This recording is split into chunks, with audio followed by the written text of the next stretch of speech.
Hola, buenas noches. Mi nombre es Daniel Andreas. En esta tercera entrega del videoblog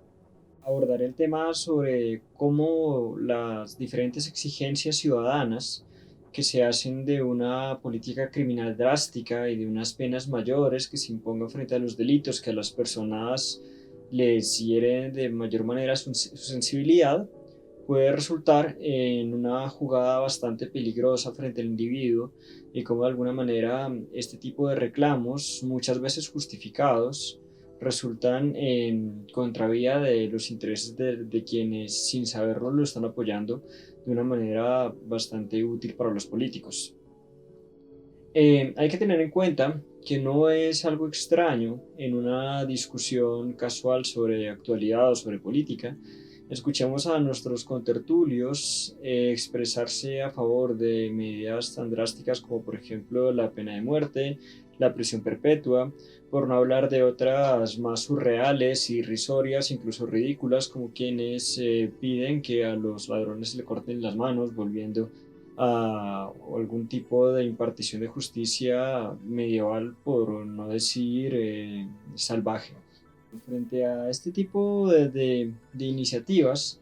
hay que tener en cuenta que hay una situación de alarmismo constante en la ciudadanía, el cual siempre es incendiado de manera frecuente, de manera activa por parte de los noticieros, por parte de los medios de comunicación,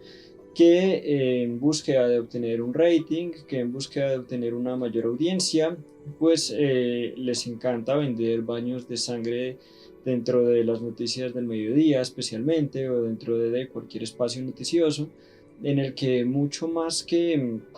contar las situaciones de carácter general que pueden de alguna manera aquejarnos como sociedad, dedican sus espacios como un vehículo incendiario que muestra una pluralidad de diferentes casos particulares en los cuales siempre se muestran delitos atroces que de alguna manera tocan las fibras más sensibles de los televidentes. Es usual que este tipo de diferentes acciones incendiarias por parte de un periodismo amarillista y oportunista que usa el sensacionalismo para vender, se utiliza herramientas tan viles como por ejemplo la defensa de la niñez. Es muy recurrente que cuando se quiera incendiar al público, pues se hable de los niños como aquel objeto a proteger a cualquier coste, de tal manera que, por ejemplo, si se quiere debatir sobre la legalidad o no legalidad de las drogas, pues no se va a hablar sobre la libertad humana, sobre el libre albedrío o sobre cuál es la legitimidad de la injerencia del Estado frente a la libertad personal, sino que se va a hablar en cualquier caso de que los niños están en un constante peligro, de que los niños van a ser drogados por las personas que estén en los parques. Se llega a hablar de mitos tan irresponsables como aquel que es común por estos días de Halloween, por ejemplo, según los cuales a los niños les van a dar drogas dentro de los dulces que ellos van a pedir de manera inocente el 31. Así como se habla de la niñez, también es muy frecuente escuchar otro tipo de banderas que también tocan muchas fibras, especialmente de carácter xenófobo. Actualmente en Colombia podemos ver cómo los noticieros usualmente muestran y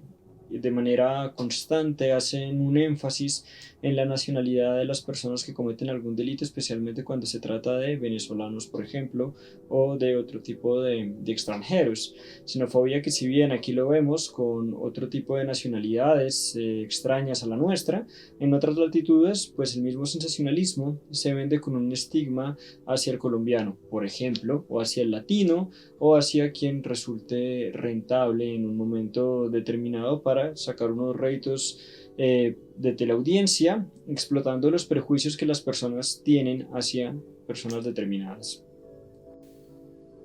Más allá de los diferentes reparos que se puede hacer frente a este tipo de penas drásticas, que ya se habían venido denunciando en la filosofía del derecho desde la época de la Ilustración, con el marqués Cesare Bonisana, conocido como Beccaria,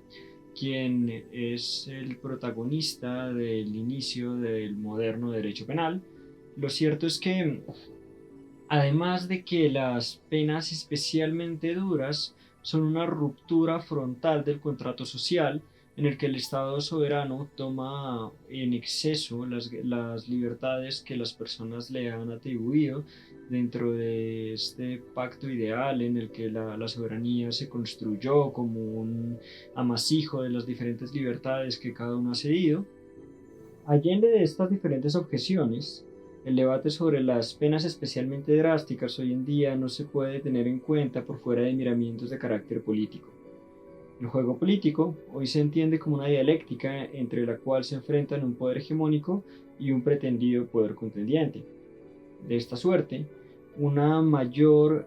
incidencia de la política criminal, es decir, del manejo de los delitos y las penas frente a la ciudadanía, va a implicar de suyo también una herramienta para el poder dominante o eventualmente incluso para el poder contendiente. Hemos visto últimamente diferentes escenarios en los que, por ejemplo, personas como el bastante polémico Julian Assange había publicado una información que resultaba contraria a los intereses de los poderes hegemónicos de carácter global, a quien posteriormente lo van a denunciar por unos presuntos actos de violencia sexual. No me consta a mí que el señor Assange haya o no haya cometido este tipo de conductas. Sin embargo, lo cierto es que resulta bastante favorable al poder este tipo de diferentes señalamientos y diferentes acusaciones para tener dentro de su manga una carta que poder utilizar en el momento en el que una situación se sale de sus manos. Asimismo, hemos visto como en nuestro país, por ejemplo, algún expresidente bastante polémico también y bastante incómodo para algunos sectores políticos fue en algún punto acusado de un presunto abuso sexual del cual pues no existe ninguna prueba hasta el momento, y del mismo modo esta misma figura señaló en su punto a un periodista bastante contrario a él de haber cometido actos de esta naturaleza. Este tipo de diferentes acusaciones que van de un lado y de otro van a resultar deslegitimando políticamente a unos para legitimar a quien hace la denuncia. Sin embargo, cuando dentro de esta ecuación ponemos encima de eso penas especialmente drásticas, podemos encontrarnos en que dentro de una legitimidad de carácter democrático de las personas que claman por estas penas especialmente duras, lo que estamos haciendo finalmente es dotando al Estado de unas medidas especialmente invasivas que utilizar en contra de algunos ciudadanos que eventualmente pueden encontrar incómodos. Algún espectador bastante juicioso podrá en este momento objetarme y decirme que el Estado no es lo mismo que el gobierno, de tal manera que las políticas de Estado son unas políticas de carácter genérico y que no van a tener en cuenta a quien esté en ese momento dirigiendo las riendas del gobierno y que por ende no tendría una visión política este tipo de diferentes medidas punitivas. Sin embargo, lo cierto es que el Estado por sí mismo no puede ejercer una voluntad. El Estado por sí mismo es una ficción que nosotros hemos creado como una necesidad a través de la historia para organizarnos de una mejor manera. No obstante, ese Estado ficticio que carece de voluntad no puede expresarse si no es por medio de su gobierno. Y en este caso será el gobierno, es decir, el poder hegemónico, quien vaya a determinar cuál es esa voluntad del Estado. Para el particular, traigo a colación un ejemplo de carácter histórico. En Colombia, por ejemplo, tuvimos la pena de muerte como una medida constitucional válida entre los años de 1886 y 1910. Cuando tuvimos vigente esta pena de muerte, tuvimos de por medio uno de los momentos más difíciles de nuestra historia, esto es la guerra civil. Me refiero a la Guerra de los Mil Días, a cuyo término subió al poder el dictador Rafael Reyes, quien impondría, como resulta necesario en toda transición después de una guerra civil, una mano dura bastante fuerte frente a la ciudadanía. Rafael Reyes, teniendo dentro de su abanico de posibilidades la imposición de la pena de muerte que se lo permitía el artículo 21 de la Constitución de 1886, que expresamente avalaba este mecanismo punitivo frente a los delitos de parricidio, de incendio, de asesinato, de traición a la patria y de asalto en cuadrilla de malhechores, no vaciló en acusar a sus opositores del delito de traición a la patria, de tal manera que las últimas personas que legalmente murieron fusiladas dentro de nuestro país lo hicieron como producto de una persecución política que se estaba haciendo a una oposición legítima frente a un gobierno de mano dura y apoyado, por supuesto, en una constitución que legitimaba este tipo de procederes.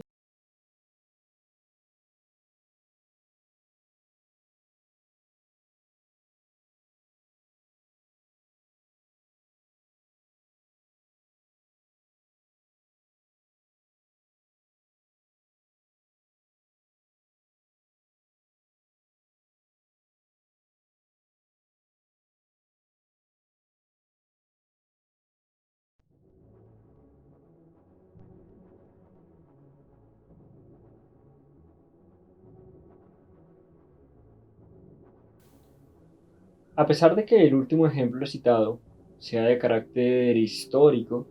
lo encuentro bastante ilustrativo. No obstante, los otros ejemplos de los que he hecho mano, mucho más recientes y mucho más cercanos a la actualidad dentro de la que vivimos, refieren de manera coincidente en agresiones de carácter sexual. Esto no resulta de ninguna manera arbitrario, sino que obedece a una visión que nos hemos venido construyendo de la mano de los medios de comunicación y de la mano de los diferentes productos culturales que consumimos, dentro de los cuales se nos muestra a este tipo de agresores como personas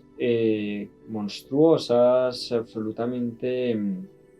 deshumanizadas. No con esto pretendo justificar a quienes cometen este tipo de conductas, que por supuesto son impresentables en cualquier situación. Sin embargo, para defender este tipo de banderas, se suele acudir a argumentos sin rigor científico, para el caso sin rigor criminológico, según las cuales, por ejemplo, las personas que cometen este tipo de conductas son absolutamente irresocializables. De esto deviene que siempre que se hable de este tipo de castigos como la prisión perpetua o como la pena de muerte, siempre se acuda a medidas con las cuales combatir a este tipo de monstruos que nos amenazan a todos como sociedad. Ello de alguna manera pues va a generar algún ruido frente a las teorías clásicas del derecho penal, dentro de las cuales se tiene como un entendido casi que homogéneo, según el cual pues las penas deberían ser de carácter proporcionado, de tal suerte que resulta inconsecuente o incongruente al menos que delitos como por ejemplo las agresiones sexuales reclamen un castigo mucho mayor que otras conductas probablemente más lesivas, como por ejemplo el homicidio o incluso el genocidio, frente a las cuales no se prevé este tipo de castigos tan severos y por supuesto tampoco castigos de carácter perpetuo. Esto conlleva también a que se genere esa visión dentro de nuestro conglomerado social, eh, que va a poner a quienes administran justicia dentro de una posición bastante difícil. Esto debido a la presión social que significa tener que fallar frente a unos comportamientos frente a los cuales la sociedad tiene los ojos muy bien puestos. Y esto lo digo con conocimiento de causa. Frente a este tipo de comportamientos, la actividad judicial se encuentra casi que de manos atadas frente a unos reclamos en los que inclusive ante una eventual ausencia absoluta de pruebas que tengan la suficiencia para vencer la presunción de inocencia, las condenas son casi que una consecuencia necesaria. Esto pues de alguna manera nos enfrenta frente a que el Estado va a tener unas herramientas especialmente invasivas, a su vez no va a exigirse unas pruebas contundentes o suficientes en muchos de los casos, en algunos menores, por supuesto, que sí habrá el material probatorio suficiente. Y si a esto le sumamos la posibilidad de que los poderes hegemónicos o que los poderes contradictorios puedan de ello extraer réditos políticos, pues nos enfrentamos que de manera democrática lo que resulta del pueblo es legitimando las diferentes herramientas que los poderes estatales puedan tener para obtener un provecho suyo. No debe olvidarse que, tal y como se explicó en el anterior video, la llamada opinión pública, a la que se adjudica la voluntad de la ciudadanía en carácter general, como si esto resultara posible, es en muchos casos deformada por los diferentes medios de comunicación y por los medios por medio de los cuales podemos obtener la información de la cual nos nutrimos, de tal suerte que estos poderes denunciados en el anterior video son quienes resultan siempre favorecidos y legitimados por el sentir popular, siendo la democracia en ese caso la justificación no de las libertades individuales como debería ocurrir en el deber ser, sino de procederes de carácter totalitario y de carácter arbitrario que se asientan con gran fuerza, que reposa dentro de los medios de comunicación, que reposa dentro de los poderes económicos hegemónicos, que reposa dentro de los poderes políticos de facto, y con toda esta amalgama de diferentes poderes que se encuentran detrás, pues nos enfrentamos frente a una legitimación de cualquier tipo de arbitrariedades. A modo de conclusión de este video, lo que hago un llamado es a que nos repensemos esas peticiones de sangre que se vuelven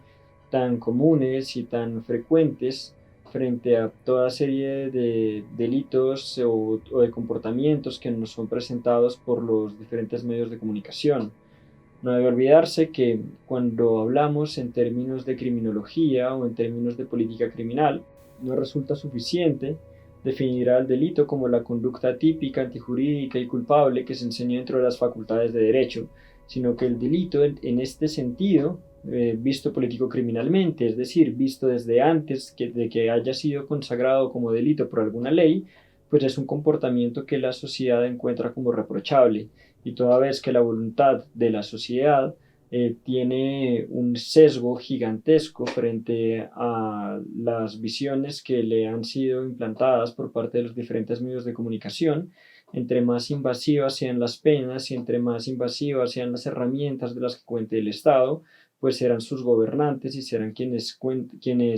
se encuentren en una posición privilegiada de poder, quienes resulten beneficiados de este tipo de sentires, por supuesto, legítimos de la sociedad frente a comportamientos que puedan resultar atroces. Muchísimas gracias y nos vemos en un próximo video.